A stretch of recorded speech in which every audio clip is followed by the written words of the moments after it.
ಇಡೀ ದೇಶವೇ ಕಾತುರದಿಂದ ಕಾಯ್ತಾ ಇದ್ದಂತ ಲೋಕಸಭೆ ಚುನಾವಣೆ ದಿನಾಂಕ ಪ್ರಕಟಗೊಂಡಿದೆ. ಏಪ್ರಿಲ್ 11ರಿಂದ ಚುನಾವಣಾ ಸಮರ ಆರಂಭವಾಗಲಿದೆ. ಈಗಾಗಲೇ ರಾಜಕೀಯ ಪಕ್ಷಗಳ ಭರ್ಜರಿ ಪ್ರಚಾರದಿಂದ ರಂಗು ಪಡೆದಿರುವಂತಹ ಲೋಕಸಂಗ್ರಾಮಕ್ಕೆ ದಿನಾಂಕ ನಿಗದಿಯಿಂದ ಮತ್ತಷ್ಟು ರಾಜಕೀಯ ಸೆಣಸಾಟಕ್ಕೆ ವೇದಿಕೆಯಾಗಲಿದೆ. ಅಂತೂ 2019ರ ಸಾರ್ವತ್ರಿಕ ಚುನಾವಣೆ ಘೋಷಣೆಯಾಗಿದೆ. ಇನ್ನೇನಿದ್ರೂ ದೇಶದಲ್ಲಿ ಎಲೆಕ್ಷನ್ ಜ್ವರ ಕಾವೇರಲ್ಲಿದೆ. ಏಪ್ರಿಲ್ 11ರಿಂದ ಮೇ 19ರ ತನಕ ಒಟ್ಟು 7 ಹಂತಗಳಲ್ಲಿ ಚುನಾವಣೆ ನಡೆಯಲಿದೆ. ಈ ಬಾರಿ ಒಟ್ಟು 90 ಕೋಟಿ ಮತದಾರರಿದ್ದಾರೆ. ಈ ಪೈಕಿ 1.5 ಕೋಟಿ ಮತದಾರರು 18ರಿಂದ 19 ವಯೋಮಾನದವರಿದ್ದಾರೆ. ಏಪ್ರಿಲ್ 11ರಿಂದ ಮೊದಲ ಹಂತದ ಚುನಾವಣೆ ನಡೆಯಲಿದ್ದು 20 ರಾಜ್ಯಗಳ 91 ಕ್ಷೇತ್ರಗಳಲ್ಲಿ ಮತದಾನ ನಡೆಯಲಿದೆ. ಏಪ್ರಿಲ್ 18ರಂದು ಎರಡನೇ ಹಂತದ ಚುನಾವಣೆ ನಡೆಯಲಿದ್ದು 13 ರಾಜ್ಯಗಳ 97 ಕ್ಷೇತ್ರಗಳಲ್ಲಿ ಚುನಾವಣೆ ನಡೆಯಲಿದೆ. ಏಪ್ರಿಲ್ 23ರಂದು ಮೂರನೇ ಹಂತದ ಚುನಾವಣೆ ನಡೆಯಲಿದ್ದು 14 ರಾಜ್ಯಗಳ 115 ಕ್ಷೇತ್ರಗಳಲ್ಲಿ ವೋಟಿಂಗ್ ನಡೆಯಲಿದೆ.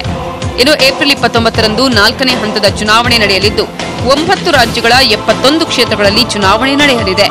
ಇನ್ನು ಮೇ 6ರಂದು 5ನೇ ಹಂತದ ಚುನಾವಣೆ ನಡೆಯಲಿದ್ದು 7 ರಾಜ್ಯಗಳ 51 ಕ್ಷೇತ್ರಗಳಲ್ಲಿ ಚುನಾವಣೆ ನಡೆಯಲಿದೆ. ಇನ್ನು ಮೇ 12ರಂದು 6ನೇ ಹಂತದ ಚುನಾವಣೆ ನಡೆಯಲಿದ್ದು 7 ರಾಜ್ಯಗಳ 59 ಕ್ಷೇತ್ರಗಳಲ್ಲಿ ಚುನಾವಣೆ ನಡೆಯಲಿದೆ.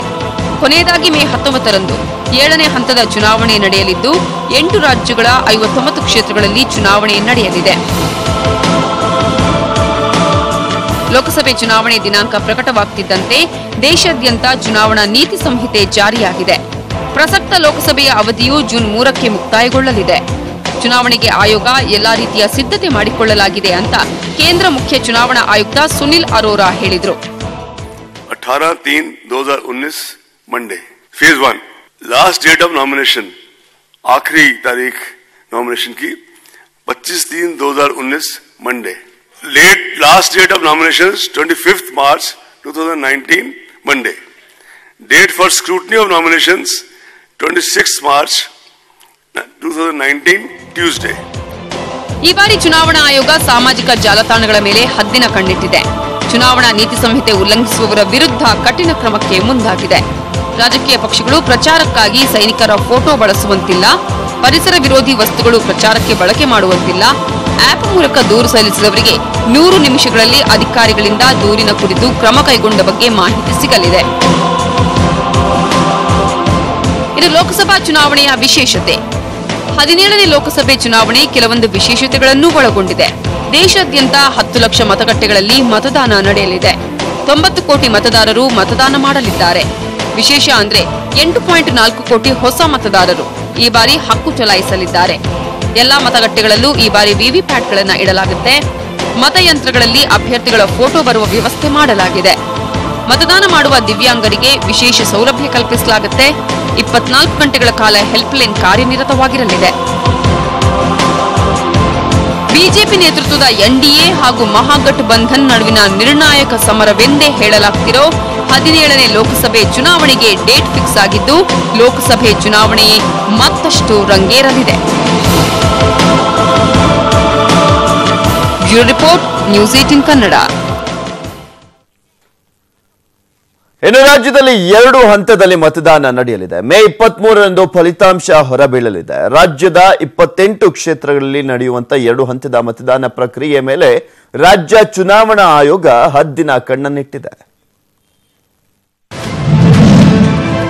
ಲೋಕಸಮರ 2019ಕ್ಕೆ ಮುಹೂರ್ತ ಫಿಕ್ಸ್. ಕರ್ನಾಟಕದಲ್ಲಿ 2 ಹಂತದಲ್ಲಿ ಮತದಾನ.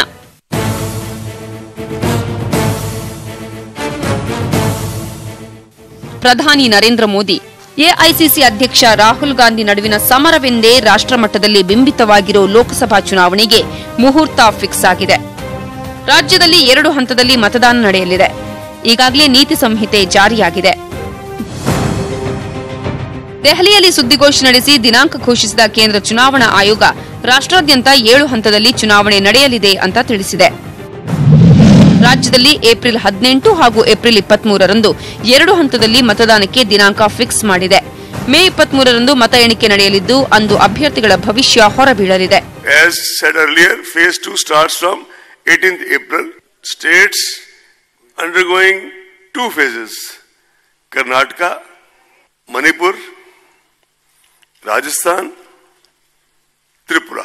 Phase 3, starting from 23rd April, states undergoing 3 phases. Karnataka 14. ಈಗಾಗಲೇ ನೀತಿ ಸಂಹಿತೆ ಜಾರಿಯಾಗಿದ್ದು ಮೊದಲ ಹಂತದ ಅಂದ್ರೆ ಏಪ್ರಿಲ್ 18ರಂದು 14 ಕ್ಷೇತ್ರಗಳಲ್ಲಿ ನಡೆಯುವ ಮತದಾನ ಕ್ಷೇತ್ರಗಳಲ್ಲಿ ಮಾರ್ಚ್ 19ರಿಂದ ನಾಮಪತ್ರ ಸಲ್ಲಿಕೆ ಪ್ರಕ್ರಿಯೆ ಆರಂಭವಾಗಲಿದೆ.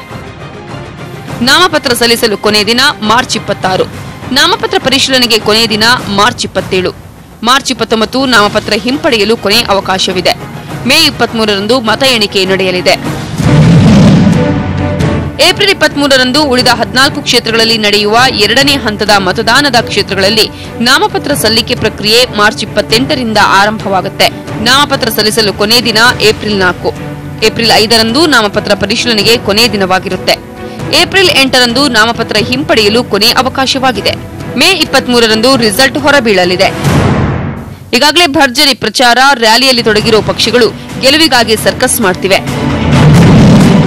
ಬಿಜೆಪಿ 17, ಕಾಂಗ್ರೆಸ್ 9 ಹಾಗೂ ಜೆಡಿಎಸ್ 2 ಕ್ಷೇತ್ರಗಳಲ್ಲಿವೆ. ಈ ಬಾರಿ ಹೆಚ್ಚಿನ ಸಂಖ್ಯೆಯಲ್ಲಿ ಲೋಕಸಭಾ ಸೀಟ್ ಗೆದ್ದು ಸಂಸತ್ ಪ್ರವೇಶಿಸಬೇಕು ಅಂತಿರುವ ಪಕ್ಷಗಳಲ್ಲಿ ಯಾವ ಪಕ್ಷಗಳು ಎಷ್ಟು ಸೀಟ್ ಗೆಲ್ತವೆ ಅನ್ನೋದೇ ಕುತೂಹಲ. Bureau report, News 18 Kannada. ಇನ್ನು ಎಲೆಕ್ಷನ್ ಘೋಷಣೆ ಆಗ್ತಿದ್ದಂತೆ ಮೂರೂ ಪಕ್ಷಗಳಲ್ಲಿ ರಾಜಕೀಯ ಚಟುವಟಿಕೆಗಳು ಗರಿಗೆದರಿದೆ. ಯಾವ್ಯಾವ ಪಕ್ಷಗಳು ಹೇಗೆ ಚುನಾವಣೆಗೆ ಸಿದ್ಧತೆಯನ್ನ ಮಾಡಿಕೊಳ್ತಿವೆ ಅಂತ ನೋಡ್ಕೊಬಹುದು. ಚುನಾವಣೆ ಘೋಷಣೆ ಬೆನ್ನಲ್ಲೇ ಎಲ್ಲಾ ತಯಾರಿಯನ್ನ ಮಾಡಿಕೊಳ್ಳಲಾಗ್ತಾ ಇದೆ. ರಾಜ್ಯದಲ್ಲಿ ಮೂರೂ ಪಕ್ಷಗಳಿಂದ ಭರ್ಜರಿ ಸಿದ್ಧತೆಯನ್ನ ಮಾಡಿಕೊಳ್ಳಲಾಗ್ತಾ ಇರುವಂತದ್ದು. ಈಗಾಗಲೇ ಫೀಲ್ಡ್ಗೆ ಇಳಿದಿದ್ದಾರೆ ಎಲ್ಲಾ ಪಕ್ಷಗಳ ನಾಯಕರು ಕೂಡ. ಮೂರೂ ಪಕ್ಷಗಳ ನಾಯಕರು ಕೂಡ ಫೀಲ್ಡ್ಗೆ ಇಳಿದಿದ್ದಾರೆ. ಕಾಂಗ್ರೆಸ್, ಬಿಜೆಪಿ, ಜೆಡಿಎಸ್ನ ನಾಯಕರು. ಇನ್ನು ಬಿಜೆಪಿಗೆ ಮೋದಿ ಸಾಧನೆಯೇ ಪ್ರಮುಖವಾದಂತಹ ಅಸ್ತ್ರವಾಗಿದೆ. ಕಾಂಗ್ರೆಸ್ಗೆ ಸಿದ್ದರಾಮಯ್ಯ ರಣತಂತ್ರವೇ ಆಧಾರವಾಗಿದೆ. ಜೆಡಿಎಸ್ ಕೂಡ ಈ ಬಾರಿ 6 ಕ್ಷೇತ್ರಗಳ ಮೇಲೆ ಕಣ್ಣನ್ನ ಇಟ್ಟಿರುವಂತದ್ದು. ಹೀಗಾಗಿ ಎಲ್ಲರೂ ಕೂಡ ಸಿದ್ಧರಾಗಿದ್ದಾರೆ ಲೋಕಸಭೆ ಎಲೆಕ್ಷನ್ಗೆ. ರಾಜ್ಯದಲ್ಲಿ 22 ಸೀಟು ಗೆಲ್ಲೋದು ಬಿಜೆಪಿಯ ಟಾರ್ಗೆಟ್. ಮೋದಿ ಸರ್ಕಾರದ ಸಾಧನೆಯ ಪ್ರಚಾರದ ಅಸ್ತ್ರವಾಗಿದೆ ಬಿಜೆಪಿಗೆ. ಈಗಾಗಲೇ ಪ್ರಚಾರವನ್ನ ನಡೆಸ್ತಾ ಇದ್ದಾರೆ ಬಿಜೆಪಿಯ ನಾಯಕರೆಲ್ಲರೂ ಕೂಡ. ಮತ್ತೊಂದು ಕಡೆ ಕಾಲಿಗೆ ಚಕ್ರ ಕಟ್ಟಿಕೊಂಡು ಸುತ್ತಾ ಇದ್ದಾರೆ ಬಿಜೆಪಿಯ ರಾಜ್ಯಾಧ್ಯಕ್ಷರಾಗಿರುವಂತಹ ಯಡಿಯೂರಪ್ಪನವರು. ಮೋದಿ ವಿಜಯ ಸಂಕಲ್ಪ ಯಾತ್ರೆಯನ್ನ ನಡೆಸ್ತಾ ಇದ್ದಾರೆ ಬಿಎಸ್ವೈ ಎಲ್ಲ ಒಂದು ಲೋಕಸಭಾ ಕ್ಷೇತ್ರಗಳಲ್ಲೂ ಕೂಡ. ಹಾಲಿ ಸಂಸದರಿಂದಲೂ ಕೂಡ ಈಗಾಗಲೇ ಪ್ರಚಾರವನ್ನ ಕೂಡ ಆರಂಭ ಮಾಡಲಾಗಿದೆ. ಇಲ್ಲಿ ಪ್ರಮುಖವಾಗಿ ರಾಜ್ಯದಲ್ಲಿ 2014ರ ಚುನಾವಣೆಯಲ್ಲಿ 17 ಜನ ಸಂಸದರು ಆಯ್ಕೆಯಾಗಿದ್ರು. ಈಗ 16 ಜನ ಸಂಸದರಿದ್ದಾರೆ.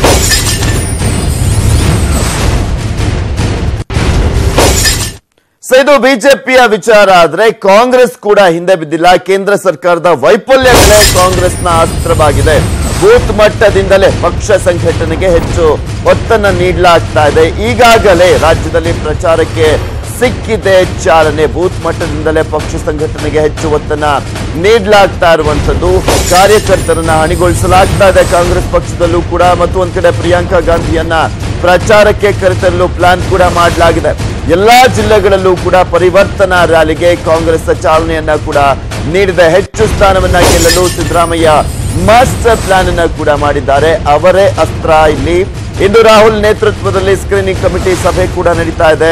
ದೆಹಲಿಗೆ ತೆರಳಲಿದ್ದಾರೆ ಕಾಂಗ್ರೆಸ್ನ ನಾಯಕರು. ಅಭ್ಯರ್ಥಿಗಳ ಆಯ್ಕೆ ಹಿಂದೆ ಫೈನಲ್ ಆಗುವಂತ ಎಲ್ಲಾ ಸಾಧ್ಯತೆಗಳು ಕೂಡ ಇದೆ. ಬಿಜೆಪಿ ಮತ್ತು ಕಾಂಗ್ರೆಸ್ ನೋಡಿದ್ವಿ. ಮತ್ತೊಂದ್ ಕಡೆ ಪ್ರಾದೇಶಿಕ ಪಕ್ಷವಾಗಿರುವಂತಹ ಜೆಡಿಎಸ್ ಕೂಡ ಎಲ್ಲಾ ರೀತಿಯಲ್ಲೂ ಕೂಡ ತಯಾರಿಯನ್ನ ಮಾಡಿಕೊಂಡಿದೆ. ಜೆಡಿಎಸ್ ನಲ್ಲೂ ಕೂಡ ಎಲ್ಲಾ ರೀತಿಯ ತಯಾರಿ ನಡೀತಾ ಇದೆ. ಪ್ರಧಾನಿ ಹುದ್ದೆ ಮೇಲೆ ಕಣ್ಣಿಟ್ಟು ಜೆಡಿಎಸ್ ತಂತ್ರವನ್ನ ರೂಪಿಸಲಾಗ್ತಾ ಇದೆ ಅಂತ ಕೂಡ ಹೇಳಲಾಗ್ತಾ ಇದೆ. ಮಹಾಗಠಬಂಧನ್ ಸಹಾಯದಿಂದ ಅಧಿಕಾರಕ್ಕೇರಲು ಪ್ಲಾನ್ ಅನ್ನ ರೂಪಿಸಲಾಗ್ತಾ ಇದೆ. ದೇವೇಗೌಡರ ನೇತೃತ್ವದಲ್ಲಿ ಎಲ್ಲಾ ರೀತಿಯಾದಂತಹ ರಣತಂತ್ರವನ್ನ ಎಣಿತಾ ಇರುವಂತದ್ದು. ಇಲ್ಲಿ ಪ್ರಮುಖವಾಗಿ ರಾಜ್ಯದ ಸೂತ್ರವೇ ಕೇಂದ್ರದಲ್ಲಿ ಅಳವಡಿಸಲು ಜೆಡಿಎಸ್ ರಣತಂತ್ರವನ್ನ ಹೆಣಿತಾ ಇದೆ.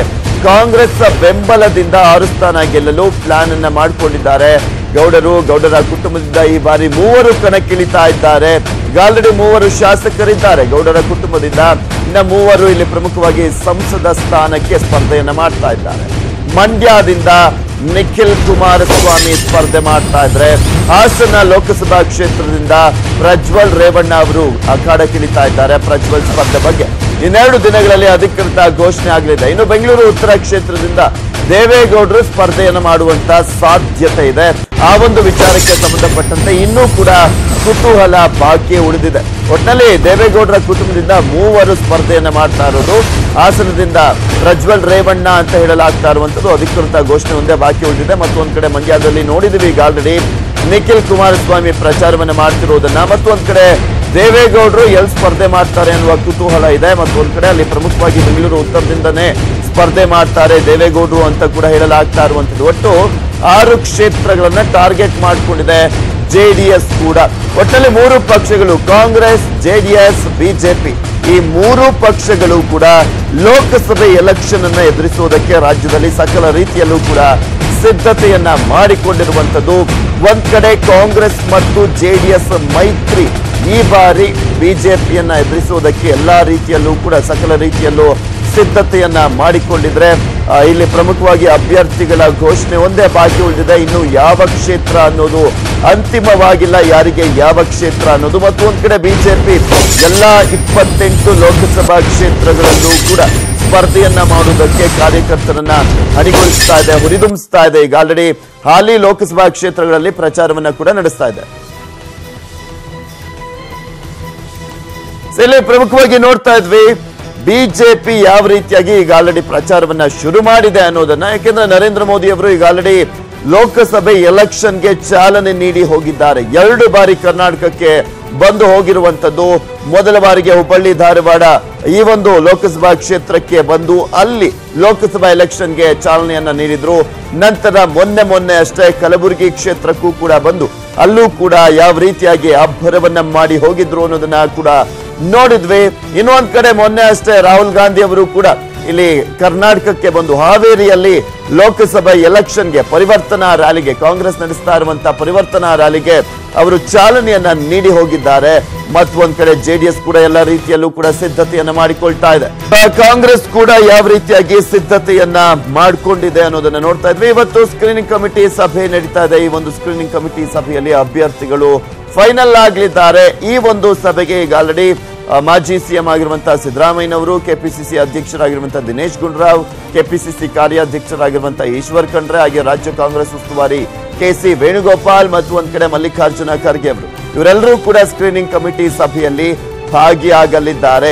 ಇನ್ನು ಒಂದ್ ಕಡೆ ಜೆಡಿಎಸ್ ಪ್ರಾದೇಶಿಕ ಪಕ್ಷ ಕೂಡ ಹಿಂದೆ ಬಿದ್ದಿಲ್ಲ. ಇಲ್ಲಿ ಮೈತ್ರಿ ಮಾಡಿಕೊಂಡು ಕಾಂಗ್ರೆಸ್ ಬೆಂಬಲದೊಂದಿಗೆ 6 ಸ್ಥಾನಗಳನ್ನ ಗೆಲ್ಲೋದಕ್ಕೂ ಕೂಡ ಎಲ್ಲಾ ರೀತಿಯಾದಂತಹ ಸಕಲ ಪ್ಲಾನ್ ಅನ್ನ ಕೂಡ ಮಾಡಿಕೊಂಡಿದೆ. ಒಂದ್ ಕಡೆ ಬಿಜೆಪಿಯನ್ನ ಸೋಲಿಸುವಂತಹ ಪ್ಲಾನ್, ಮತ್ತು ಒಂದ್ ಕಡೆ ಜಾಸ್ತಿ ಸ್ಥಾನಗಳನ್ನ ಗೆದ್ದು ಒಂದ್ ಕಡೆ ಪ್ರಧಾನಮಂತ್ರಿ ಹುದ್ದೆ ಮೇಲೂ ಕೂಡ ಕಣ್ಣನ್ನ ಇಟ್ಟಿದ್ದಾರೆ ದೇವೇಗೌಡರು ಅಂತ ಕೂಡ ಹೇಳಲಾಗ್ತಾ ಇದೆ. ಮಹಾಗಠಬಂಧನನ್ನ ಯೂಸ್ ಮಾಡಿಕೊಂಡು ಪ್ರಧಾನಮಂತ್ರಿ ಹುದ್ದೆಗೆ ಇರುವಂತಹ ಪ್ಲಾನ್ ಅನ್ನ ಕೂಡ ಮಾಡ್ಕೊಂಡಿದ್ದಾರೆ. ಮತ್ತು ಒಂದ್ ಕಡೆ ದೇವೇಗೌಡರ ಕುಟುಂಬದಿಂದನೇ 3 ಜನ ಸ್ಪರ್ಧೆಯನ್ನ ಮಾಡ್ತಾ ಇದ್ದಾರೆ, ನಿಖಿಲ್ ಕುಮಾರಸ್ವಾಮಿ, ಪ್ರಜ್ವಲ್ ರೇವಣ್ಣ ಮತ್ತು ದೇವೇಗೌಡರು. ಸೊ ಹೀಗಾಗಿನೇ ಸಾಕಷ್ಟು ಕುತೂಹಲಕ್ಕೆ ಎಡೆ ಮಾಡಿಕೊಟ್ಟಿದೆ ಈ ಬಾರಿಯ ಲೋಕಸಭೆ ಎಲೆಕ್ಷನ್. ರಾಜ್ಯದಲ್ಲೂ ಕೂಡ ಸಾಕಷ್ಟು ಕಾವು ಈಗ ಆಲ್ರೆಡಿ ಏರತೊಡಗಿದೆ. ಬೆಳಗಾವಿಯಲ್ಲಿ ಬಾಂಬ್ ಸಿಡಿಸಿದ್ದಾರೆ ಯಡಿಯೂರಪ್ಪನವರು. ಬೆಳಗಾವಿ ಯರಗಟ್ಟಿಯಲ್ಲಿ ಬಿಎಸ್ವೈ ಹೊಸದೊಂದು ಬಾಂಬ್ ಅನ್ನ ಸಿಡಿಸಿರುವಂತದ್ದು. ಮೈತ್ರಿ ಸರ್ಕಾರವನ್ನೇ ಕಿತ್ತೊಗೆಯುವಂತ ಬಿಗ್ ಪ್ಲಾನ್ ಅನ್ನ ಮಾಡಿರುವಂತ ವಿಚಾರಕ್ಕೆ ಸಂಬಂಧಪಟ್ಟಂತೆ ಮಾತನಾಡಿದ್ದಾರೆ ಬಿಜೆಪಿಯ ರಾಜ್ಯಾಧ್ಯಕ್ಷ ಪ್ರತಿಪಕ್ಷ ನಾಯಕರಾಗಿರುವಂತಹ ಯಡಿಯೂರಪ್ಪನವರು. ಬೆಳಗಾವಿಯಲ್ಲಿ ಮಾತನಾಡಿರುವಂತದ್ದು ಮೈತ್ರಿ ಸರ್ಕಾರವನ್ನೇ ಕಿತ್ತೊಗೆಯುವಂತ ಬಿಗ್ ಪ್ಲಾನ್ ಅನ್ನ ಮಾಡಿಕೊಂಡಿದ್ದಾರಂತೆ. ಲೋಕಸಭೆ ಚುನಾವಣೆಯಲ್ಲಿ ಬಿಜೆಪಿ ಕೈ ಹಿಡಿಯಿರಿ, ಲೋಕಸಭೆಯಲ್ಲಿ ಬಿಜೆಪಿಗೆ 22 ಸ್ಥಾನ ಗೆಲ್ಲಿಸ್ಕೊಡಿ, ಮುಂದೆ ನೋಡಿ ಮೈತ್ರಿ ಸರ್ಕಾರದ ಕತೆ ಏನಾಗುತ್ತೆ ಅಂತ ಯಡಿಯೂರಪ್ಪನವರು ಮಾತನಾಡಿರುವಂತದ್ದು. ಮತ್ತೆ ಸರ್ಕಾರ ಉರುಳಿಸುವಂತ ವಿಚಾರಕ್ಕೆ ಸಂಬಂಧಪಟ್ಟಂತೆ ಇಲ್ಲಿ ಮಾತನಾಡಲಾಗಿದೆ. ಲೋಕ ಫಲಿತಾಂಶದ ನಂತರ ಮೈತ್ರಿಯ ಕತೆ ಏನಾಗುತ್ತೆ ಅಂತ ನೋಡಿ, ಕೇವಲ 24 ಅವರ್ಸ್ ನಲ್ಲಿ ಮೈತ್ರಿ ಕಥೆಯನ್ನ ಮುಗಿಸ್ಬಿಡ್ತೀನಿ, ದೋಸ್ತಿ ಕಿತ್ತಿಸಿದು ಬಿಜೆಪಿಯನ್ನ ಅಧಿಕಾರಕ್ಕೆ ತರ್ತೀನಿ ಅಂತ ಬೇರೆ ಯಡಿಯೂರಪ್ಪನವರು ಮತ್ತೊಮ್ಮೆ ಉಚ್ಚರಿಸಿದ್ದಾರೆ.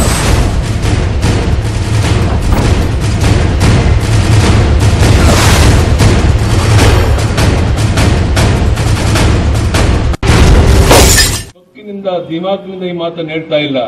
22 ಲೋಕಸಭಾ ಕ್ಷೇತ್ರವನ್ನು ಗೆಲ್ಲಿಸಿಕೊಡಿ. ಕರ್ನಾಟಕದಲ್ಲಿ ಭಾರತೀಯ ಜನತಾ ಪಾರ್ಟಿ ಸರ್ಕಾರವನ್ನು 24 ಗಂಟೆಗೆ ತರುವಂತ ಜವಾಬ್ದಾರಿಯನ್ನು ನಾನು ತಗೊಳ್ತೇನೆ.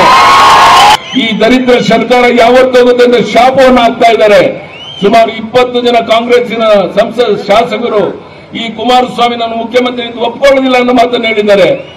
ಈ ಕುಮಾರಸ್ವಾಮಿಗೆ, ರಾಜ್ಯದ ಮುಖ್ಯಮಂತ್ರಿಗೆ ಕಳೆದ 9 ತಿಂಗಳಿಂದ ರೈತರ ಸಾಲ ಮನ್ನಾ ಮಾಡ್ತೇನೆ, ಅಧಿಕಾರಕ್ಕೆ ಬಂದ 24 ಗಂಟೆಯಲ್ಲಿ ರೈತರ ಸಾಲ ಮನ್ನಾ ಮಾಡ್ತೇನೆ, ಸಹಕಾರಿ ಸಂಘದ ರೈತರ ಸಾಲ ಮಾಡ್ತೇನೆ, ರಾಷ್ಟ್ರೀಕೃತ ಬ್ಯಾಂಕಿನ ಸಾಲ ಮನ್ನಾ ಮಾಡ್ತೇನೆ. ಬೊಬ್ಬೆ ಹೊಡೆದ್ರಲ್ಲ ಕುಮಾರಸ್ವಾಮಿ ಅವರೇ.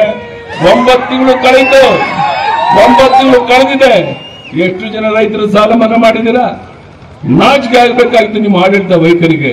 ಈ ಬಾರಿ ಪ್ರಧಾನಮಂತ್ರಿ ನರೇಂದ್ರ ಮೋದಿ ಅವರಿಗೆ 300ಕ್ಕಿಂತ ಹೆಚ್ಚು ಲೋಕಸಭಾ ಸೀಟು ಗೆದ್ದು ಪ್ರಪಂಚ ಅಚ್ಚರಿ ಪಡುವ ನಿಟ್ಟಿನಲ್ಲಿ ಮತ್ತೊಮ್ಮೆ ಇದೆಲ್ಲದರ ಬಗ್ಗೆ ಸಂಪೂರ್ಣವಾದಂತಹ ಮಾಹಿತಿಯನ್ನು ನೀಡ್ತಾರೆ ನಮ್ಮ ಬೆಳಗಾವಿಯ ಪ್ರತಿನಿಧಿ ಚಂದ್ರಕಾಂತ್ ಸುಗಂಧಿ ದೂರವಾಣಿ ಸಂಪರ್ಕದಲ್ಲಿದ್ದಾರೆ. ಎಸ್ ಚಂದ್ರಕಾಂತ್ ಸುಗಂಧಿ, ಇಲ್ಲಿ ಈಗ ಆಲ್ರೆಡಿ ಡೆಡ್ ಲೈನ್ ಗಳನ್ನ ನೋಡ್ಬಿಟ್ಟಿದ್ದೀವಿ. ಈಗ ದೀಪಾವಳಿ ಆಯ್ತು, ಸಂಕ್ರಾಂತಿ ಆಯ್ತು, ಲೋಕಸಭೆ ಎಲೆಕ್ಷನ್ ವಿಚಾರಕ್ಕೆ ಡೆಡ್ ಲೈನ್ ಅನ್ನ ನೀಡ್ತಾ ಇದ್ದಾರೆ ಯಡಿಯೂರಪ್ಪನವರು. ಏನೆಲ್ಲ ಮಾತನಾಡಿದ್ರು ಅಂತ?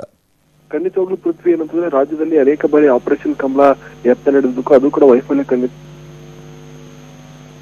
ಚುನಾವಣೆ ಮುಗಿದ ನಂತರ ಕೂಡ ಆಪರೇಷನ್ ಕಮಲ ಮುಂದುವರಿಯುವ ಸೂಚನೆಯನ್ನ BS ಯಡಿಯೂರಪ್ಪನವರು ನೀಡಿದ್ದಾರೆ. ನಿನ್ನೆ ಏನು ಬೆಳಗಾವಿ ಜಿಲ್ಲೆಯ ಸವದತ್ತಿ ತಾಲೂಕಿನ ಯರಗಟ್ಟಿಯಲ್ಲಿ ವಿಜಯ ಸಂಕಲ್ಪ ಯಾತ್ರೆಯಲ್ಲಿ ಮಾತನಾಡಿದಂತ ಯಡಿಯೂರಪ್ಪನವರು ರಾಜ್ಯದಲ್ಲಿ 22 ಸ್ಥಾನವನ್ನ ಗೆದ್ರೆ 24 ಗಂಟೆಯಲ್ಲಿ ಮತ್ತೆ ಮೈತ್ರಿ ಸರ್ಕಾರವನ್ನ ಬೀಳಿಸ್ತೀನಿ ಅನ್ನೋ ಮೂಲಕ ಆಪರೇಷನ್ ಕಮಲ ಇನ್ನೂ ಜೀವಂತ ಇದೆ ಅನ್ನೋ ಸೂಚನೆಯನ್ನ ನೀಡಿದ್ದಾರೆ. ಅದೇ ರೀತಿ ಏನು ಕುಮಾರಸ್ವಾಮಿ ಸಾಲ ಮನ್ನಾ ವಿಚಾರ ಆಗಿರ್ಬೋದು ಮತ್ತು ಸರ್ಜಿಕಲ್ ಸ್ಟ್ರೈಕ್ ನಲ್ಲಿ ನಡೆಯತಕ್ಕಂಥ ರಾಜಕೀಯ ಆಗಿರ್ಬೋದು ಎಲ್ಲ ವಿಚಾರಗಳ ಬಗ್ಗೆ ಯಡಿಯೂರಪ್ಪನವರು ನಿನ್ನೆ ಮಾತನಾಡಿದ್ರು. ನಿನ್ನೆ ಒಂದು ರೀತಿ ಬೆಳಗಾವಿಯಲ್ಲಿ ಪ್ರಚಾರ ಸಭೆ ನಡೆಸುವ ಮೂಲಕ ಲೋಕಸಭಾ ಚುನಾವಣೆಗೆ ಬಿಜೆಪಿ ತಯಾರಿನ ಜೊತೆಗೆ ಆರಂಭಿಸಿದೆ ಅಂತ ಹೇಳ್ಬೋದು. ಬೆಳಗಾವಿ ಮತ್ತು ಚಿಕ್ಕೋಡಿಯಲ್ಲಿ 2 ಕಡೆ ವಿಜಯ ಸಂಕಲ್ಪ ಯಾತ್ರೆಯಲ್ಲಿ ಯಡಿಯೂರಪ್ಪನವರು ಮಾತನಾಡಿದ್ರು. ಏನು ಪ್ರಮುಖವಾಗಿ ರಾಜ್ಯದಲ್ಲಿ ಸರ್ಕಾರ ರಚಿಸಿದೆ ಅಂತಕ್ಕಂಥದ್ದು ಇದೀಗ ಅನೇಕ ಚರ್ಚೆಗೆ ಕಾರಣವಾಗಿದೆ. Prithvi, okay, thank you Chandrakant Sugandhi ನಿಮ್ಮೆಲ್ಲ ಮಾಹಿತಿಗಾಗಿ. ಮಂಡ್ಯ ಲೋಕಸಭಾ ಅಖಾಡಕ್ಕೆ ಟ್ರಬಲ್ ಶೂಟರ್ ಎಂಟ್ರಿ ಆಗಿದ್ದಾರೆ. DK ಶಿವಕುಮಾರ್ ಎಂಟ್ರಿ ಆಗಿರುವಂತದ್ದು. ಮಂಡ್ಯ ಕಾಂಗ್ರೆಸ್ ಮುಖಂಡರ ಜೊತೆ ನಿನ್ನೆ ಸಭೆಯನ್ನ ನಡೆಸಿದ್ದಾರೆ. ಸಭೆಯಲ್ಲಿ ಸುಮಲತಾ ಸ್ಪರ್ಧೆ ಹಾಗೂ ನಿಖಿಲ್ ಕುಮಾರಸ್ವಾಮಿ ಬಗ್ಗೆ ಮುಖಂಡರ ಜೊತೆ ಚರ್ಚಿಸಿದ್ದಾರೆ. ಸಭೆ ಬಳಿಕ ಮಾತನಾಡಿದ DKಶಿ, ಮಂಡ್ಯದ ಎಂಟೈರ್ ಕಾಂಗ್ರೆಸ್ ಪಾರ್ಟಿ ಒಟ್ಟಾಗಿದೆ, ಪಕ್ಷ ಏನ್ ಹೇಳುತ್ತೋ ಅದನ್ನ ಒಗ್ಗಟ್ಟಿನಿಂದ ಮಾಡ್ತೀವಿ ಅಂತ ಹೇಳಿದ್ರು. ಇನ್ನು ಸಭೆಯಲ್ಲಿ ಚರ್ಚೆಯಾದ ವಿಷಯಗಳ ಬಗ್ಗೆ CM ಕುಮಾರಸ್ವಾಮಿ ಹಾಗೂ ಅಧ್ಯಕ್ಷರ ಗಮನಕ್ಕೆ ತರ್ತೇನೆ ಅಂತ ಹೇಳಿದ್ರು. ಇನ್ನು ಸುಮಲತಾ ಪ್ರಶ್ನೆಗೆ ಉತ್ತರಿಸಿದಂತಹ ಸಚಿವ DKಶಿ, ಸುಮಲತಾ ಅವರು ಕಾಂಗ್ರೆಸ್ ಪಕ್ಷದವರೇ, ಅವರು ಕೂಡ ಪಕ್ಷಕ್ಕೆ ಬೆಂಬಲಿಸುತ್ತಾರೆ ಅಂತ ವಿಶ್ವಾಸ ಇದೆ ಅಂತ ಕೂಡ ಮಾತನಾಡಿದ್ದಾರೆ. Entire Congress party in Mandya ಎಲ್ಲ ಒಗ್ಗಟ್ಟಾಗಿದೆ. ಒಗ್ಗಟ್ಟಿನಿಂದ ಪಕ್ಷ ಏನು ಹೇಳ್ತಾರೆ ಆ ಒಗ್ಗಟ್ಟಿನಿಂದ ಎಲ್ಲರೂ ಸೇರಿ ಕೆಲಸ ಮಾಡ್ತೀವಿ. ನಮ್ಮ ಕಷ್ಟ ಸುಖನ ನೀವು ಜವಾಬ್ದಾರಿ ತೆಗೆದುಕೊಳ್ಬೇಕು ಅಂತ ಹೇಳಿದ್ದಾರೆ. ನಾನು ಖಂಡಿತ ಅವರ ಕಷ್ಟ ಸುಖನ ಜವಾಬ್ದಾರಿ ತಗೊಳ್ಳೇಬೇಕಾಗ್ತದೆ. ನಮ್ಮ ಕಾರ್ಯಕರ್ತರನ್ನ ಉಳಿಸ್ಕೊಳ್ಳೇಬೇಕಾಗ್ತದೆ. ಆ ಕೆಲಸ ಮಾಡ್ತೀನಿ. ಮುಖ್ಯಮಂತ್ರಿಗಳ ಹತ್ರ ಮಾತಾಡ್ತೀನಿ, ಮಂತ್ರಿಗಳ ಹತ್ರ ಮಾತಾಡ್ತೀನಿ, ನಮ್ಮ ಪಕ್ಷದ ಅಧ್ಯಕ್ಷರ ಹತ್ರ ಮಾತಾಡ್ತೀನಿ. ಸುಮಲತಾನೂ ಕಾಂಗ್ರೆಸ್ ಪಕ್ಷಕ್ಕೆ ಬೆಂಬಲ ಕೊಡ್ತಾರೆ. ರಾಜಧಾನಿ ಬೆಂಗಳೂರಿನಲ್ಲಿ ನಕಲಿ ಕ್ಲಿನಿಕ್ಗಳ ಹಾವಳಿ ಹೆಚ್ಚಾಗಿದೆ. 10ನೇ ಕ್ಲಾಸ್ ಪಾಸ್ ಆದವರೆಲ್ಲ ನಾನು ಡಾಕ್ಟರ್ ಅಂತ ಮುಗ್ಧ ಜನರನ್ನ ವಂಚಿಸುತ್ತಿದ್ದಾರೆ. ಇನ್ನು ಬೆಂಗಳೂರಿನ ಚಿರಪರಿಚಿತ KR ಮಾರ್ಕೆಟ್ನ ಫುಟ್ಪಾತ್ಗಳಲ್ಲಿ ನಕಲಿ ಹಲ್ಲಿನ ಡಾಕ್ಟರ್ಗಳಿದ್ದಾರೆ. ಇವರು ಕೊಡುವಂತ ಅವೈಜ್ಞಾನಿಕ ಚಿಕಿತ್ಸೆಯಿಂದ ಸಾವಿರಾರು ಅಮಾಯಕರು ಮೌತ್ ಕ್ಯಾನ್ಸರ್, ಲಂಗ್ ಕ್ಯಾನ್ಸರ್ ನಂತಹ ಕಾಯಿಲೆಗಳಲ್ಲಿ ತುತ್ತಾಗಿದ್ದಾರೆ. ಇನ್ನು ಈ ಬೀದಿ ಬದಿ ಹಲ್ಲಿನ ಕ್ಲಿನಿಕ್ಗಳ ಹಾವಳಿಗೆ ಬ್ರೇಕ್ ಹಾಕುವ ನಿಟ್ಟಿನಲ್ಲಿ ನ್ಯೂಸ್ 18 ಕನ್ನಡ ಸುದ್ದಿಯನ್ನು ಬಿತ್ತರಿಸಿತ್ತು. ಸುದ್ದಿ ಪ್ರಸಾರವಾಗ್ತಿದ್ದಂತೆ ಎಚ್ಚೆತ್ತಿರುವಂತಹ ಬೆಂಗಳೂರು ಜಿಲ್ಲಾ ಆರೋಗ್ಯಾಧಿಕಾರಿ ನಕಲಿ ಕ್ಲಿನಿಕ್ಗಳ ಮೇಲೆ ದಾಳಿಯನ್ನು ನಡೆಸಿದ್ರು. ದಾಳಿ ಬಳಿಕ ಸ್ಥಳೀಯ ಪೊಲೀಸ್ ಠಾಣೆಗೆ ದೂರನ್ನು ನೀಡಿದಂತಹ ಆರೋಗ್ಯ ಇಲಾಖೆ ಸಿಬ್ಬಂದಿ ಅವೈಜ್ಞಾನಿಕ ಕ್ಲಿನಿಕ್ಗಳನ್ನ ಬಂದ್ ಮಾಡಿಸುವಂತೆ ಸೂಚನೆಯನ್ನ ನೀಡಿದ್ರು.